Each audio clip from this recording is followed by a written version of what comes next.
हम आज के वचन में चलेंगे मत्ती उसका 21वां बाब और 18 से 22 आयत तक। तो इस वचन को मैंने दो पार्ट्स में डिवाइड किया है।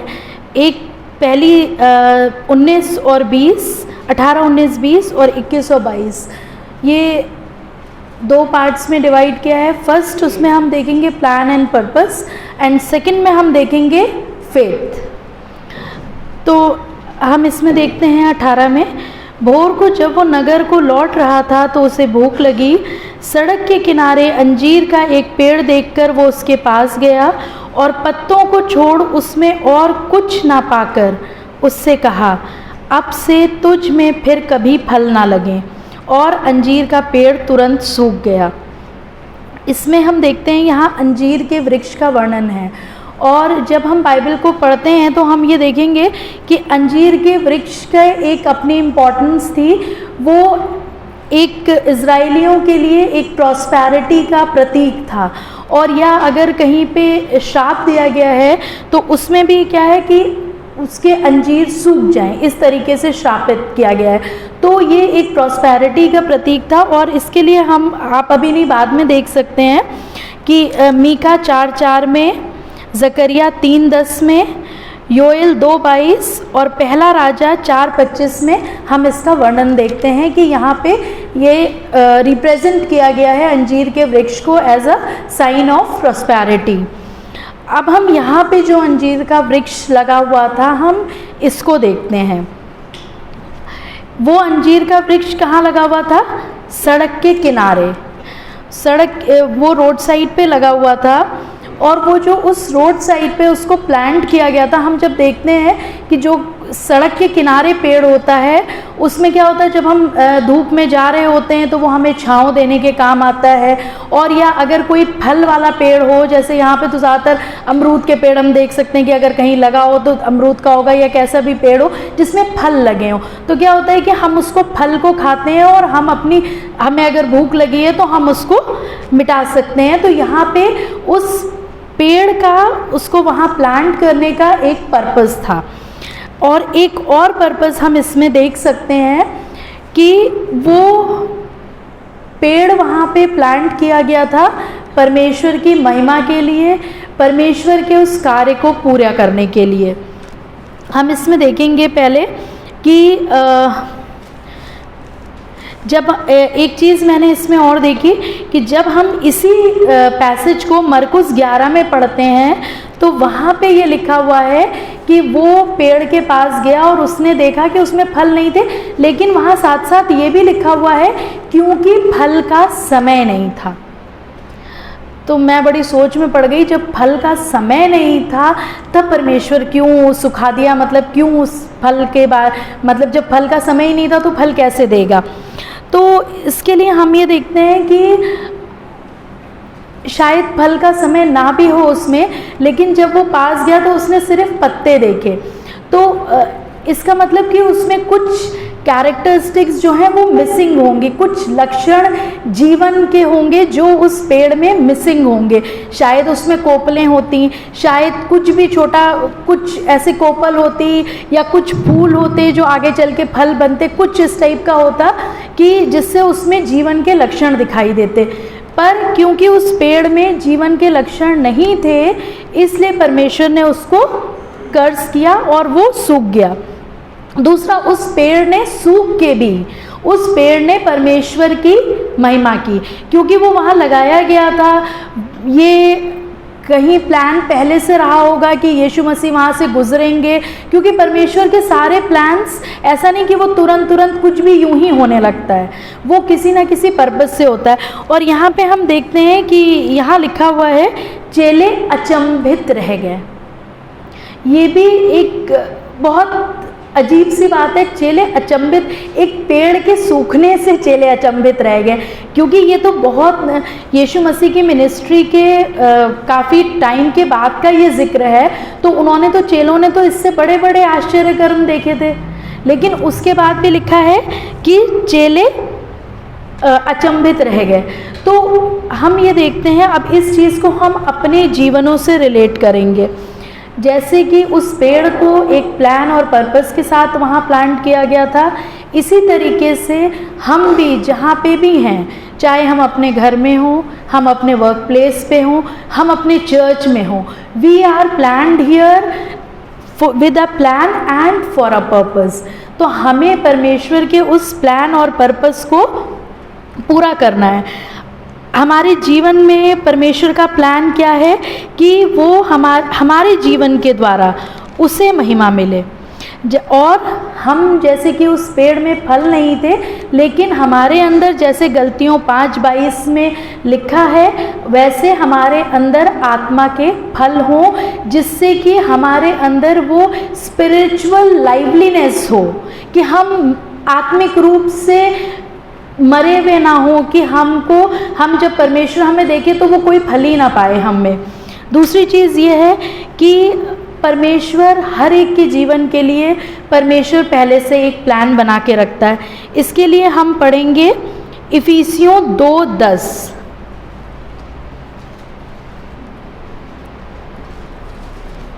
क्योंकि हम उसके बनाए हुए हैं और मसीह यीशु में उन भले कामों के लिए सृजे गए जिन्हें परमेश्वर ने पहले से हमारे करने के लिए तैयार किया। यहाँ पे क्या लिखा हुआ है? यहाँ ये नहीं लिखा हुआ है कि हमें उसने सिर्फ सृजा है या हमें भले काम करने हैं हमें भले काम, लेकिन क्या लिखा हुआ है? परमेश्वर ने पहले से हमारे करने के लिए तैयार किया। दैट मीन्स कि वो हमारे लिए वो योजनाएं पहले ही बना चुका है। अगर हम 2021 में प्रवेश कर रहे हैं, हमें परमेश्वर ने ये 2021 दिखाया है, तो जबकि हम सब कहते हैं कि ये एक पीरियड ऑफ ग्रेस पीरियड है जो हमें मिला है, तो इसमें हमें परमेश्वर का काम बहुत जी जान से करना है और उसके लिए हमारे अंदर इच्छा होनी चाहिए। परमेश्वर का काम करने की इच्छा हमारे अंदर होनी चाहिए।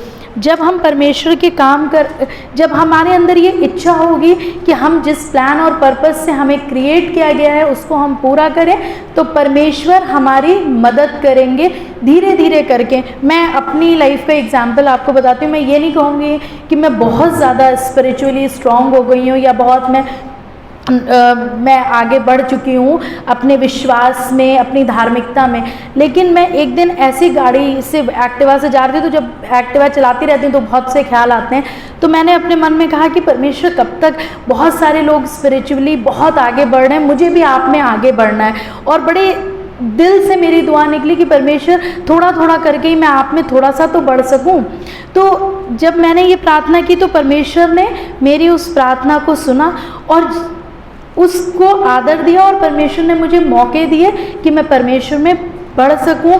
विपरीत परिस्थितियां भी आई, सब कुछ हुआ, लेकिन वो विपरीत परिस्थितियां भी इसलिए आई ताकि वो मेरे विश्वास को बढ़ाएं। उसके बाद हम ये देखते हैं कि यूहन्ना 15:16 में हम देखते हैं, पढ़ दीजिएगा कोई प्लीज़। तुमने मुझे नहीं चुना, परंतु मैंने तुम्हें चुना है और तुम्हें नियुक्त किया कि तुम जाकर फल लाओ और तुम्हारा फल बना रहे, कि तुम मेरे नाम से जो कुछ पिता से मांगो वह तुम्हें दे। यहाँ पे क्या लिखा हुआ है कि हमें नियुक्त किया कि हम उसके लिए जाके फल लाएं। तो हमारे पास कोई चॉइस नहीं है, हमें फल लाना ही लाना है। किसी पेड़ में ज़्यादा फल लगते हैं, किसी में कम फल लगते हैं, बट हमें एक फ्रूट बेयरिंग ट्री बनना है परमेश्वर के लिए। अब हम देखते हैं कि आत्मा के फलों में से इसके आगे क्या है। 21 और 22 पद में हम देखते हैं कि यीशु ने उनको उत्तर दिया, मैं तुमसे सच कहता हूँ, यदि तुम विश्वास रखो और संदेह ना करो तो ना केवल ये करोगे जो इस अंजीर के पेड़ से किया गया है, परंतु यदि इस पहाड़ से भी कहोगे उखड़ जा और समुद्र में जा पड़ तो ये हो जाएगा, और जो कुछ तुम प्रार्थना में विश्वास से मांगोगे सब तुमको मिलेगा। यहाँ पे अब हम सेकंड देखते हैं, हमारा फेथ, हमारा विश्वास क्या है। अगर हम देखें तो हमारे आत्मिक जीवन का जो बिल्डिंग ब्लॉक है वो हमारा विश्वास है। जब हम एक और दृष्टांत, हम इसको पढ़ेंगे नहीं, हम सब जानते हैं, जब मत्ती 9:27 से 30 में हम उन अंधों के दृष्टांत को देखते हैं और जब यीशु मसीह उनसे पूछते हैं, क्या तुम्हें विश्वास है मैं ये कर सकता हूँ? फिर हम देखते हैं कि आगे 29 में लिखा हुआ है कि तुम्हारे विश्वास के अनुसार तुम्हारे लिए हो। तो जैसा हमारा विश्वास है वैसा ही हमारे जीवन में आशीषें आती हैं। अगर हम विश्वास करते हैं तो परमेश्वर, जब हम पूरी तरह फुल्ली डिपेंडेंट हो जाते हैं कि परमेश्वर अब जो कुछ है आप ही हैं, आप हमें अपने अनुसार चलाइए, तो परमेश्वर का वो प्लान हमारे जीवन के लिए बेस्ट होता है।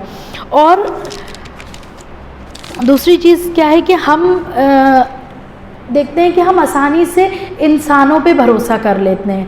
कोई भी कोई हमारा बड़ा अच्छा फ्रेंड होता है या हमारा स्पाउस है, तो हम उसके लिए कहते हैं, अरे ये तो हमारे लिए, अब भी मैं कहूँ ना, ये मेरे लिए तुरंत ऐसा कर देगा ये। लेकिन हम अपने परमेश्वर पे क्यों नहीं विश्वास कर सकते हैं कि जिसने हमारे लिए, हमें इतना प्यार किया, हमारे लिए अपने पुत्र को दिया, वो हमारे लिए बाकी सब कुछ क्यों नहीं करेगा। और हम एक चीज़ और देखते हैं कि विश्वास के द्वारा हमें क्या क्या मिलता है और क्या क्या होता है। इसके लिए मैं पढ़ देती हूँ। गलतियों 3:8 में परमेश्वर ने लिखा है कि परमेश्वर अन्य जातियों को विश्वास से धर्मी ठहराएगा। यहाँ पे लिखा है अन्य जातियों को विश्वास से धर्मी ठहराएगा। तो क्या हम और आप अगर परमेश्वर पे विश्वास करेंगे तो वो हमें धर्मी नहीं ठहराएगा? और इसी तरीके से गलतियों 3:6 में लिखा है, अब्राहम ने परमेश्वर पर विश्वास किया और ये उसके लिए धार्मिकता गिनी गई।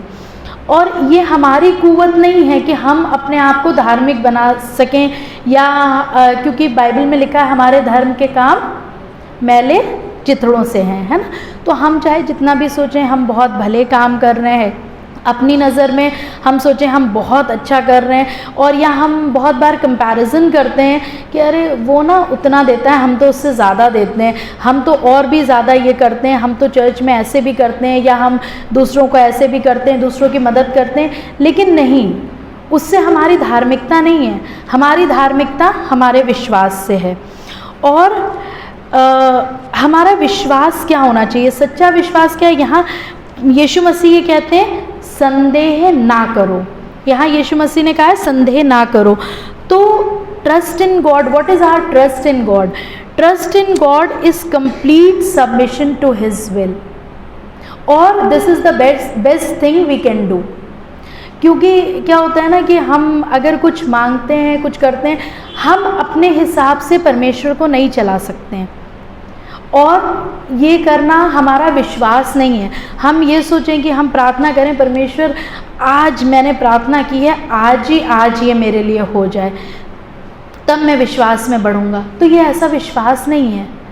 ये तो हमारा एक ग्रीडीनेस हम कह सकते हैं कि हमारी ग्रीड है, कि हमें लालच है कि हम परमेश्वर से कह रहे हैं आप हमारे लिए ऐसा कर दीजिए, अगर वो कर देंगे तो हम विश्वास करेंगे। यहाँ हमने एक कंडीशन रख दी है, बट कंडीशंस परमेश्वर के साथ नहीं चलती हैं।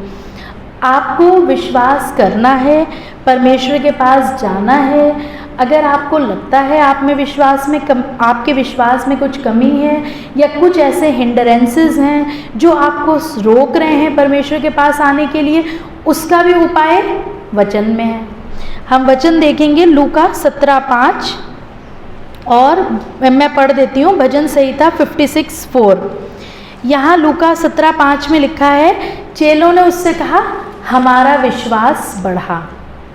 और भजन संहिता 56:4 में लिखा हुआ है, परमेश्वर की सहायता से मैं उसके वचन की प्रशंसा करूँगा। मतलब परमेश्वर की सहायता से मैं परमेश्वर के वचन में बढ़ूँगा। तो हमारे अंदर अगर कोई कमी है, हम परमेश्वर से मांगे सामर्थ के लिए, हम परमेश्वर से मांगे कि हम उसके विश्वास में बढ़ें। अगर हम ये चीज़ें मांगेंगे तो हम अपने आप ही आत्मिक रूप से बढ़ते चले जाएंगे, और जब हम आत्मिक रूप से बढ़ते चले जाएंगे तो हमारा जीवन परमेश्वर की योजना के अनुसार आगे बढ़ेगा। और एक चीज़ और है, मैं थोड़ा इंकरेज करना चाहूँगी कि जब परमेश्वर हमारे जीवन में कोई काम करता है तो हम चुप ना रहें, हम गवाही दें, हम लोगों को बताएं। ऐसा करने से क्या होगा? हम दूसरों के विश्वास को बढ़ाएंगे। क्योंकि जब हम उसको अपने तक सीमित कर देते हैं, हमने परमेश्वर ने हमारे लिए ये किया। आप प्रैक्टिकली अगर सोचिए कि अगर कोई आपके लिए कुछ बड़ा अच्छा कर देता है तो हम बड़े खुश होकर लोगों को बताते हैं, तुम्हें पता उसने हमारे लिए ऐसा किया है। तो हम जो परमेश्वर हमारे लिए सब कुछ करता है, उसकी उन बातों को हम अपने तक क्यों रखें? हम मुंह खोलें, अपना मुंह खोलें और हम गवाही दें, हम लोगों को बताएं, ताकि दूसरे लोग भी विश्वास में बढ़ सकें। और एक चीज़ मैं बोलना चाहूँगी कि जब हम गाना गाते हैं तो कुछ गाना गाते हैं उसमें जिसमें हाथ उठाना होता है, तो हम लोग क्या करते हैं, अपने हाथों को रोक लेते हैं। ये मैं अपना एक्सपीरियंस बता रही हूँ, मैं भी पहले नहीं करती थी, लेकिन एक दिन मैंने सोचा कि परमेश्वर ने मेरे हाथ में इतना बल दिया है, इतनी सामर्थ दी है, बहुत सारे लोग हैं वो परेशान हैं, हाथ नहीं उठता है। जब परमेश्वर ने हमें स्वस्थ रखा है, परमेश्वर ने हमें इतना बल दिया है हमारे हाथों में, हम क्यों ना उसके लिए हाथ उठाएं? हम क्यों रोकें अपने आप को? चीज़ें होती हैं जो अंदर से हमें रोकती है, अरे ठीक है सब तो उठा रहे हैं, एक हम नहीं उठाएंगे तो क्या फ़र्क पड़ेगा? लेकिन फ़र्क पड़ता है, क्योंकि अपना हिसाब आपको खुद देना है। तो इसलिए परमेश्वर के लिए अपने हाथों को उठाएं। और हम देखते हैं कि हम वचन के द्वारा हमें और क्या मिलता है। रोमियो 9:23 और 10:11 में देखते हैं क्या लिखा है।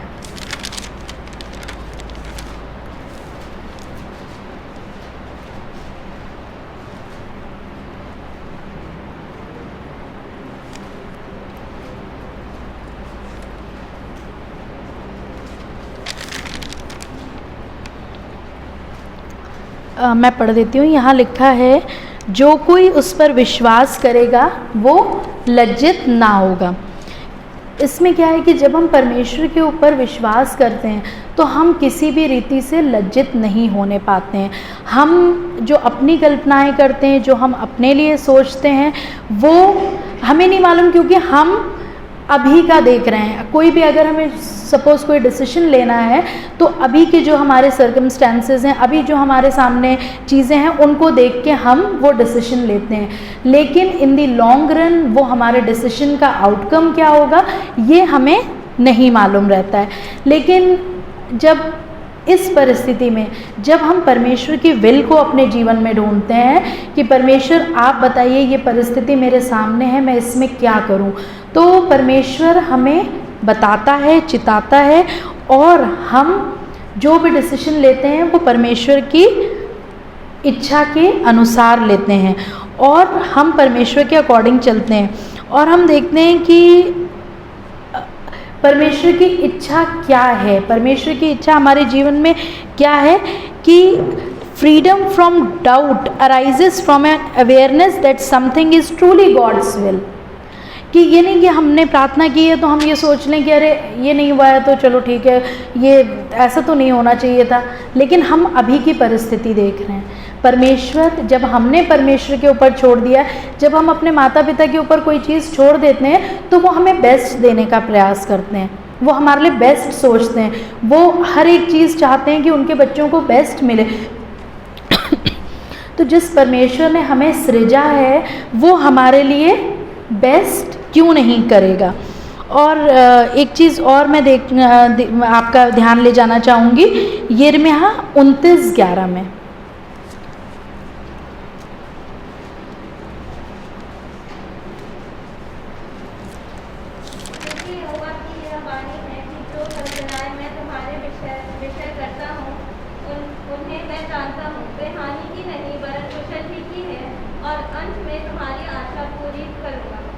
ये तो हम बहुत बार सुनते हैं कि जो कल्पनाएं मैं तुम्हारे विषय करता हूँ उन्हें मैं जानता हूँ। ये पैसेज हमने कई बार पढ़ा और सुना है, लेकिन मैं इसकी लास्ट लाइन पे आपका ध्यान आकर्षित करवाना चाहूँगी, और अंत में तुम्हारी आशा पूरी करूँगा।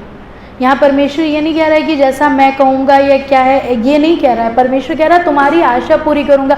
मतलब हमने परमेश्वर से जो आशा लगाई है, परमेश्वर वो हमारी ही आशा पूरी होगी।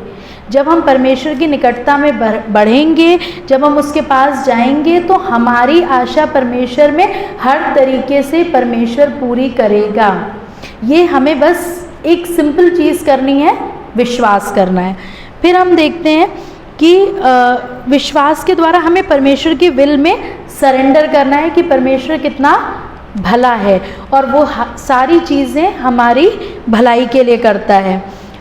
तो हमने दो चीज़ें अभी देखी विश्वास के लिए कि विश्वास के द्वारा पहली चीज़ तो हम धर्मी ठहरते हैं, दूसरी चीज़ विश्वास अगर हम करते हैं तो हम कभी लज्जित नहीं होने पाते हैं। तीसरी चीज़ हम एक और देखेंगे कि अधिकार, अथॉरिटी, ठीक है। इसके लिए हम देखेंगे इफिसियों 3:12।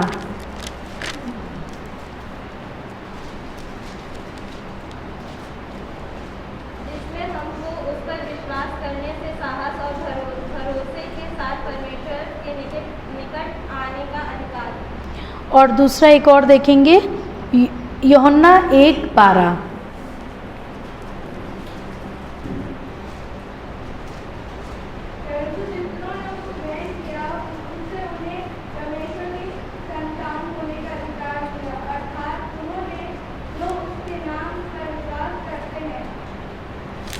यहाँ हमने क्या देखा कि परमेश्वर ने हमें क्या अथॉरिटी, क्या अधिकार दिया है।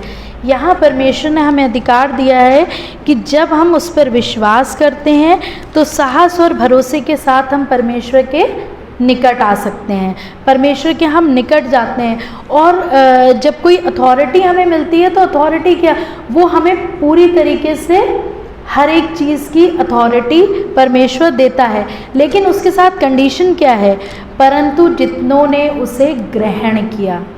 सबसे पहले एक्सेप्टेंस बहुत ज़रूरी है कि हम उसे ग्रहण करें, कि हम सांसारिक बातों, सांसारिक चीज़ों, सांसारिक लोगों से अपना विश्वास हटा के अपने परमेश्वर पे अपना विश्वास बनाएं और सिर्फ हर चीज़ के लिए उसकी ओर निहारें। जब हम ऐसा करते हैं तो हम परमेश्वर की उस अथॉरिटी को पाते हैं जिसके द्वारा हम परमेश्वर के निकट आते हैं, ठीक है। बट प्रॉब्लम क्या है कि we do not have the access to God's authority because we do not exercise our faith. हम अपने विश्वास में ही नहीं बढ़ते हैं, हम विश्वास में ही कमज़ोर पड़ जाते हैं। थोड़ा सा कुछ हुआ, थोड़ी सी विपरीत परिस्थिति आई तो लगता है नहीं, अरे ये कैसे होने लगा। हमने तो बड़े विश्वास के साथ परमेश्वर के पास गए थे, एक ही बार में परमेश्वर ने हमारी सुन लेनी चाहिए थी। लेकिन हमें क्या करना है, हमें अपने फेथ को बढ़ाना है परमेश्वर में। और हम ये कैसे कर सकते हैं, 3 चीज़ें हैं, reading the word of God and follow the word. Second is complete surrender to his will and third is fellowship with godly people. ये 3 चीज़ें हम कर सकते हैं। जब हम परमेश्वर के वचन को पढ़ने लगेंगे तो सारी चीज़ें हमें इसी में मिलने लगेंगी। अभी हम देखते हैं कितना अच्छा हुआ कि हमने जब ये लेंट सीज़न में हम लोग पहला कुरिन्थियों में आगे बढ़े तो हमने एक एक आयत पे ध्यान दिया। शायद हम उसको उतने ध्यान से नहीं पढ़ते और समझते थे, लेकिन ये समय ऐसा रहा कि हमने बहुत सारी चीज़ें सीखी, बहुत सारी। जैसे हम लोग क्या होता है कि जब हम वैसे पढ़ते हैं तो हम उसे जल्दी में सिर्फ पढ़ लेते हैं, बट परमेश्वर ने हमें ये मौका दिया कि हम वर्ड बाय वर्ड, आयत बाय आयत हम उसके वचन को समझ सके। और बहुत सारी चीज़ें हमने ऐसी जानी जो हमने कई बार उस वचन को पढ़ा था, लेकिन वो उस तरीके से हमारे सामने नहीं आई थी जो कि हमने इस लेंटन सीज़न में जिन चीज़ों को सीखा और समझा। और दूसरी चीज़ क्या है कि ये मैं दोनों चीज़ें आपको बता चुकी हूँ कि complete surrender to his will, हाँ, उसके लिए कोई क्वेश्चन नहीं। परमेश्वर जैसा आप चाह रहे हैं वैसा ही मेरे जीवन में होता रहे। और अगर हमें ऐसा लग भी रहा है कि कुछ जैसा हम क्योंकि वैसा कभी भी नहीं होगा जैसा आप चाहते हैं, होगा वैसा जैसे परमेश्वर चाहते हैं। अंत में हमारी आशा ज़रूर पूरी होगी, बट हमारे तरीके से नहीं, परमेश्वर के तरीके से। और परमेश्वर के तरीके, उसकी सोच, हमारी सोच, हमारे तरीक़ों से बिल्कुल फ़र्क है। और तीसरी चीज़ क्या है, फेलोशिप विद गॉडली पीपल। जब हम उन लोगों की संगति में रहते हैं जो परमेश्वर, जो हमें हमारे विश्वास में बढ़ाते हैं, जो हमें परमेश्वर में बढ़ाते हैं, तो उसमें हम और भी ज़्यादा अपने फेथ में बढ़ते चले जाते हैं। और उसके द्वारा हम जब लोगों से पूछते हैं जो हमारे साथ में हैं, अगर वो इंसान वचन के द्वारा हमें कुछ बताता है तो हम अपने जीवन को ईश्वर के अनुसार, वचन के अनुसार बनाते और चलाते हैं। क्योंकि हम बाहर किसी से पूछेंगे किसी भी प्रॉब्लम को लेके, सल्यूशन बिल्कुल फ़र्क होगा। मैं इसके लिए अपना एक एग्जाम्पल देना चाहूँगी कि मेरे जीवन में कोई एक बहुत बड़ी प्रॉब्लम आई तो मैंने जब बाहर के लोगों से पूछा तो उनका जो भी उन्होंने मुझे सल्यूशन दिया वो बिल्कुल फ़र्क था। लेकिन जब मैंने जो परमेश्वर के लोग हैं उनसे मैंने जब उसी चीज़ का सल्यूशन के लिए पूछा तो बिल्कुल डिफरेंट सल्यूशन मुझे मिला। बट उस सल्यूशन में क्या था, मुझे अपने आप को शून्य करना था। हम क्या होता है, हम अपने आप को शून्य नहीं कर पाते हैं। हमारी जो इच्छाएं हैं, हम सोचते हैं नहीं हमारा ईगो भी बना रहे और हम परमेश्वर की इच्छा पे भी चल सकें, तो ये दोनों चीज़ें नहीं हो सकती हैं। अगर आप परमेश्वर की इच्छा पे चलना चाहते हैं तो आपको अपनी इच्छा को मारना पड़ेगा और ये बहुत कठिन है। हम इसीलिए परमेश्वर में नहीं बढ़ पाते हैं। हम वचन को सुनते हैं, समझते हैं, सब कुछ करते हैं, लेकिन जैसा हमने संडे को सुना था ना, हमारे लोगों के लिए हमारे मन में थोड़ी करवाहट रहती है, अरे उन्होंने ऐसा कर दिया था। तो मेरे मन में भी, मैं ऐसा नहीं कह रही हूँ कि मैं बहुत अच्छी हूँ कि मैंने बिल्कुल सब छोड़ दिया, मैं यहाँ खड़े होकर वचन बोल रही हूँ, तो ऐसा नहीं है। बट हमें अपने अंदर उन जो भी हमारी चीज़ें हैं जो हमें रोकती हैं उन्हें हमें ख़त्म करना है। और हमें क्या करना है, परमेश्वर में जो परमेश्वर हमसे चाहता है वो हमें करना है। कि हम अपने जो भी हमारा ईगो है, जो भी हम जेलस हैं, या जो कुछ भी चीज़ें हैं, या जैसे अगर किसी ने हमारे साथ गलत भी किया है तो वैसे तो जैसे बहुत सारे लोग हैं, अब मेरी मौसी हैं तो वो सारे टाइम में ये बताती रहती हैं बेटा माफ़ करो, बेटा तुम माफ़ नहीं कर पाती हो। तो ये एक मुझे सोचने पे मजबूर कर देता है कि हाँ, शायद और कोई होता तो वो आपको इतनी बोल्डली नहीं बोलता कि बेटा माफ़ करो, क्योंकि मतलब नहीं है, ठीक है। लेकिन क्योंकि हमें आत्मिक रूप से जो परमेश्वर के साथ चलते हैं वो ये जानते हैं कि जब हमें परमेश्वर में रहना है, जब उसने हमारे पापों को माफ़ किया है तो हमें भी माफ़ करना है, हमें भी लोगों से मिल के रहना है। और एक चीज़ और है कि संगति में बना रहना क्यों ज़रूरी है। एक फ्रेज़ है कि if you want to go fast go alone, but if you want to go far go together. उसमें क्या होगा, जब हम लोगों की संगति में पड़ेंगे तो ऐसे समय आएंगे जब हम अपने विश्वास में कमज़ोर पड़ेंगे, लेकिन जो हमारे साथ में हैं, वो जिनके साथ हम संगति करते हैं, वो हमें परमेश्वर में बढ़ाएंगे, वो हमें गिरने नहीं देंगे, वो हमें थामे रहेंगे। तो इसीलिए हमें परमेश्वर की संगति में रहना बहुत ज़रूरी है। और इसके लिए हम एक और देखेंगे, प्रेरितों 2 का 46-47 और प्रेरितों के काम 4 का 32।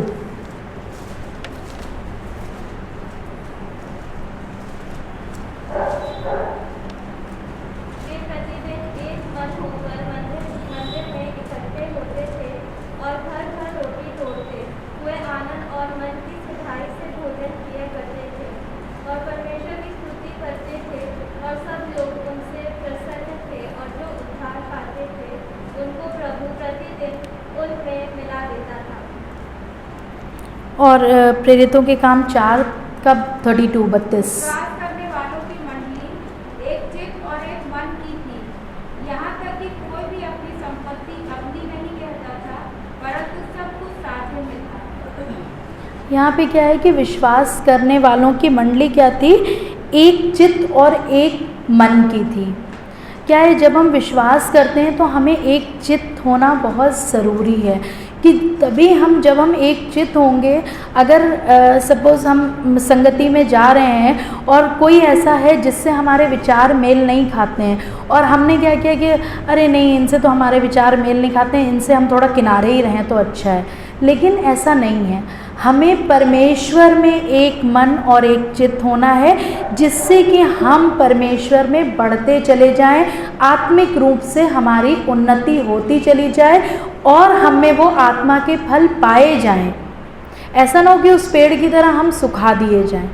हम में आत्मा के फल होने ही होने हैं, और इस समय पे, आखिरी समय पे, जब ये ऐसा समय चल रहा है, तो इस समय पे हमें और भी ज़्यादा संगति में बढ़ना है। और अगर हम किसी को ऐसा देखते हैं जो शायद संगति में नहीं आता है या नहीं आ पा रहा है, तो हमें एक दूसरे की सुधि रखनी है। ऐसा नहीं कि हम खुद ही सिर्फ अपने बारे में सोचें कि नहीं हम तो जा रहे हैं, हम तो वचन को सुन रहे हैं, ऐसा नहीं है। हमें दूसरों को भी अपने साथ लेके चलना है। जब हम देखते हैं कि चाहे मूसा को देखें, चाहे हम पौलुस को देखें, सब ने अपने लोगों के लिए प्रार्थना की, वो अपने लोगों को लेके चले। इसी तरीके से हमें भी जब हम परमेश्वर के भवन में आते हैं, जब हम उसके विश्वास में हैं, तो हमें अपने लोगों को अपने साथ लेके चलना है। और मेरी यही प्रार्थना है कि हमारा कलीसिया परमेश्वर में बढ़ती चली जाए और हम सब एक साथ होके और भी ज़्यादा आत्मिक रूप से मजबूत कलीसिया बना सकें और एक दूसरे की आत्मिक उन्नति का कारण बन सकें। धन्यवाद। आइए हम प्रार्थना करें। परमेश्वर, धन्यवाद करते हैं आपके इस वचन के लिए जो आपने मुझे दिया। परमेश्वर, मैं आपसे प्रार्थना करती हूँ, होने दीजिए ये वचन हम में से हर एक के जीवन में काम करने वाला हो सके, बहुतायत से फल लाने वाला हो सके। प्रभु, सारा आदर सादर महिमा आपको देते हुए प्रभु इस प्रार्थना को अपने मुंह से उद्धारकर्ता प्रभु यीशु मसीह के नाम में होकर मांगते हैं।